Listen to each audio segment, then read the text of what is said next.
Montmagny, les montées privées changent de nom pour renforcer la sécurité. Cour supérieure, feu vert à la mise en marché collective du bois en Côte-du-Sud. Mireille Thibault veut poursuivre son engagement au conseil municipal de Montmagny.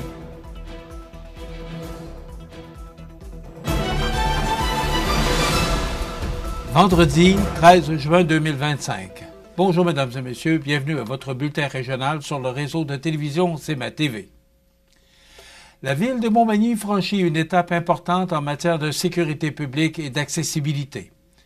En effet, après plusieurs mois de consultation et de travail avec la Commission de toponymie du Québec, elle officialise l'uniformisation des adresses de 25 montées privées situées en bordure du fleuve Saint-Laurent et dans le secteur de la route transcomté.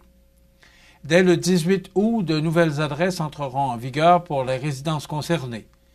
Une démarche qui, selon la directrice du service du greffe et des affaires juridiques de la ville, maître Karine Simard, n'est pas un simple changement esthétique, mais bien un projet de sécurité. Elle précise, je cite, « Ce n'est pas par caprice que la Ville a mis en œuvre cette vaste campagne d'uniformisation des adresses, mais principalement pour des raisons de sécurité, afin que les services d'urgence puissent localiser et intervenir plus rapidement en cas de besoin. » Jusqu'ici, les anciennes appellations, souvent numérotées de façon disparate, compliquait l'intervention des secours.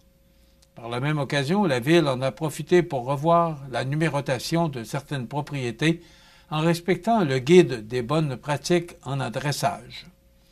Concrètement, les citoyens recevront, dès le début juillet, un avis officiel détaillant leur nouvelle adresse. Un guide d'accompagnement leur sera également fourni pour faciliter la transition vers cette nouvelle identité postale. Pour rendre ce changement aussi fluide que possible, la Ville prévoit installer des panneaux temporaires affichant à la fois les anciens et les nouveaux noms de rues pendant une période d'1 an. De plus, Poste Canada s'est engagé à assurer gratuitement le réacheminement du courrier des résidences touchées durant cette même période. Ce projet d'envergure, salué par plusieurs citoyens, vise, avant tout, à améliorer leur sécurité et leur qualité de vie, tout en simplifiant le travail des services d'urgence et l'orientation des visiteurs.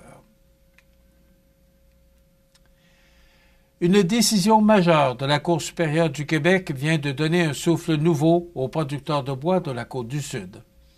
Dans un jugement rendu mercredi soir, le tribunal a confirmé la décision de la Régie des marchés agricoles et alimentaires du Québec qui autorise ces producteurs à adopter la mise en marché collective de leurs bois de sciage et de déroulage. Le syndicat des producteurs de bois de la Côte-du-Sud se réjouit de cette victoire juridique et qui représente un pas décisif vers un modèle plus équitable pour ses membres. Cette mise en marché collective permettra aux quelques 3000 producteurs de la région de mieux protéger leurs intérêts et de valoriser davantage leurs ressources forestières. Rappelons qu'au lendemain de la décision historique de la Régie, en juillet dernier, un groupe d'opposants composé notamment du Conseil de l'industrie forestière du Québec, le CIFQ, et de certains groupements forestiers avait tenté de renverser cette avancée. Ils avaient saisi la Cour supérieure en multipliant les recours judiciaires, invoquant notamment un règlement jugé imprécis, un manque d'informations auprès des producteurs et des lacunes dans le processus d'adoption. Or, dans son jugement du 11 juin, la Cour supérieure a rejeté l'ensemble de ces arguments. Le tribunal a salué les efforts considérables du syndicat pour assurer une démarche transparente marquée par l'information et la consultation de ses membres à chaque étape du processus. Pour le président du syndicat, Pierre Lemieux, cette décision envoie un message clair. Je le cite. « Nous saluons la décision éclairée rendue par la Cour supérieure qui constitue une victoire importante pour les producteurs de bois de la Côte-du-Sud. J'appelle toutes les parties à respecter, enfin, leur volonté collective et à collaborer avec nous à la mise en place d'un système de mise en marché bénéfique pour l'ensemble de la filière. Les recours judiciaires à répétition ne mèneront nulle part. Cette avancée devrait également permettre de débloquer un autre dossier clé, soit celui du processus d'arbitrage de la Convention unique de mise en marché. Le syndicat avait demandé cet arbitrage après l'échec des négociations et de la médiation avec le Conseil de l'industrie forestière du Québec, qui représente les acheteurs régionaux. Jusqu'à présent, le Conseil de l'industrie forestière du Québec attendait le résultat des procédures judiciaires avant de s'engager formellement dans ce processus. Avec ce jugement en main, la Régie devra maintenant déterminer les modalités concrètes pour rendre la mise en marché collective pleinement opérationnelle. Le syndicat des producteurs de bois de la Côte-du-Sud, rappelons-le, est l'organisme officiel représentant les producteurs de la région. Il veille à la mise en marché de leurs ressources forestières et à la protection de leurs boisés. Une nouvelle page s'ouvre donc pour l'industrie forestière de la Côte-du-Sud sous le signe de la collaboration et de l'avenir. D'ailleurs, M. Pierre Lemieux, président des producteurs de bois de la Côte-du-Sud, sera notre invité un peu plus tard dans l'émission. Mme Mireille Thibault désire renouveler son mandat aux élections municipales du 2 novembre prochain. Plus de détails après la pause. C'est à travers le respect et le besoin de faire plus pour les familles en deuil et l'expérience qui s'est transmise de père en fils que la Maison funéraire Laurent-Normand a su au fil du temps se bâtir une réputation de confiance. La Maison funéraire Laurent-Normand à Montmagny. Laissez-nous vous accompagner. Le restaurant Pizzeria Porto Bellissimo, un incontournable à Saint-Jean-Port-Joli. Pizza débordante de garniture, menus variés et abordables. Délicieux desserts avec des produits de grande qualité des gâteries de l'Ami. Porto Bellissimo et les gâteries de l'Ami, route de l'église à Saint-Jean-Port-Joli. Le bijoutier Carl Poulain à Montmagny offre une sélection diversifiée et raffinée de montres, bagues, bracelets et autres accessoires de luxe pour hommes et femmes reflétant l'engagement envers l'élégance et la qualité. Le bijoutier Carl Poulain à Montmagny, où chaque bijou raconte son histoire. Vous regardez CMA TV, le réseau de l'information sur la Côte-du-Sud. La conseillère municipale du district 4 de la ville de Montmagny, Mireille Thibault, annonce qu'elle sollicitera un second mandat lors des élections municipales prévues le 2 novembre prochain. Au cœur du centre-ville, le district 4 est un secteur aux besoins bien spécifiques. Il regroupe commerces de proximité, services publics, immeubles locatifs et résidences privées. C'est donc avec une connaissance fine de cette réalité que Mireille Thibault souhaite poursuivre son travail auprès des citoyens. Durant son premier mandat, Mme Thibault s'est distinguée par une implication soutenue et une écoute attentive de la population. Elle a pris part activement à des dossiers structurants pour le développement de la ville.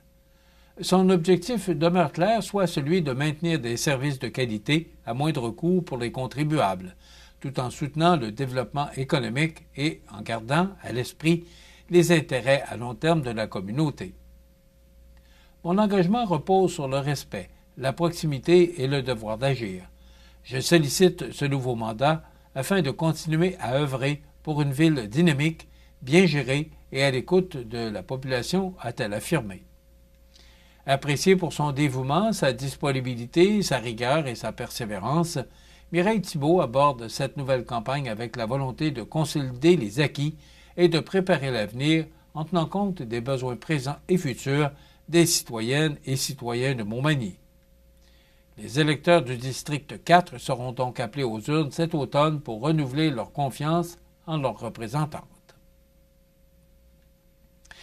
Le 23 mai dernier, l'Assemblée générale régionale de l'AFEAS Québec-Châteauneuf-Appalaches a été marquée par un moment fort en émotion, la remise du Grand Prix Personnalité à Mme Denise Laprise. Figure bien connue de l'organisme, Denise est membre de l'AFEAS de Montmagny depuis sa fondation en 1976.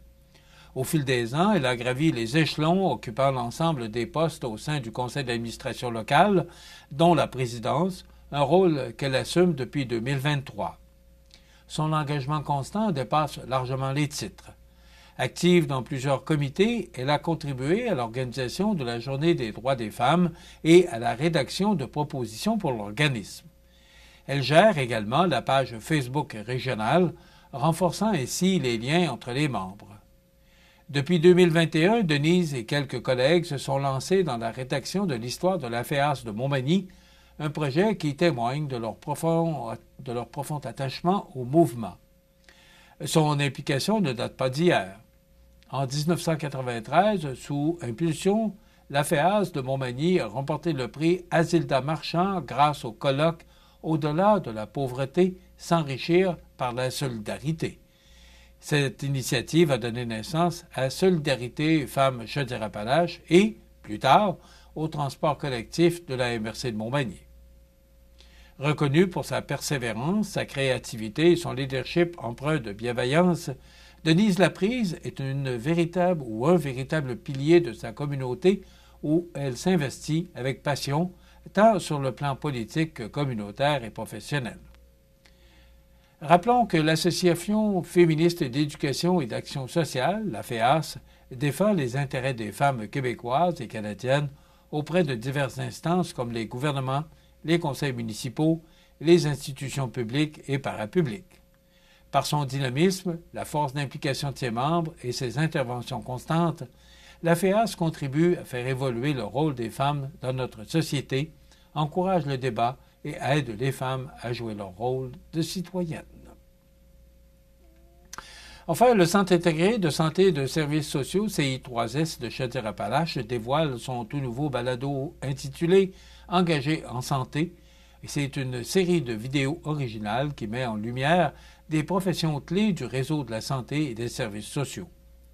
À travers des témoignages authentiques d'employés du CI3S de Chaudière-Appalaches, les auditeurs découvriront le quotidien inspirant de 5 employés.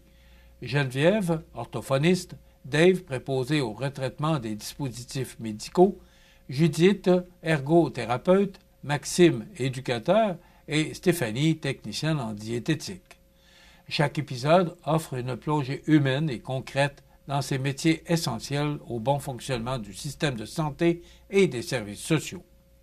Ce balado est une occasion unique de valoriser le travail de nos équipes et de faire connaître des professions qui jouent un rôle fondamental dans le bien-être de la population, souligne Mme Isabelle Guillemette, chef au service de la dotation et de l'attraction de talents de l'établissement. Le balado Engagé en santé est disponible dès aujourd'hui sur la chaîne YouTube du CI3S de Chaudière-Appalaches. Un épisode aux 2 semaines sera diffusé.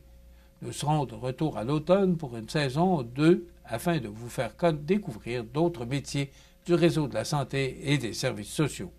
Abonnez-vous pour ne rien manquer.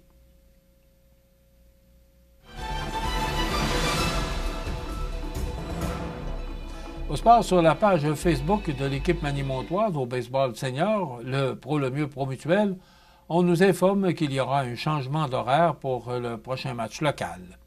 La partie qui devait être présentée ce dimanche 15 juin à 19h sera jouée à l'extérieur pour des raisons de disponibilité de terrain avec les Patriotes. Le prochain match local aura lieu le 27 juin prochain à 20h. Voilà ce qui complète votre bulletin d'actualité de ce vendredi 13 juin. Dans un moment, les prévisions de la météo et le menu de cette émission. Le vendredi 13, dans un moment, on parle santé avec Daniel Lachance, pharmacien. Il y aura les trouvailles d'Audrey alors qu'elle se rendra chez le bijoutier Carl Poulain. Et on reçoit M. Pierre Lemieux, président du syndicat des producteurs de bois de la Côte-du-Sud. Il y aura quelques secondes pour les actualités parce qu'on a une émission quand même passablement chargée. Je vous souhaite donc une excellente émission à notre antenne.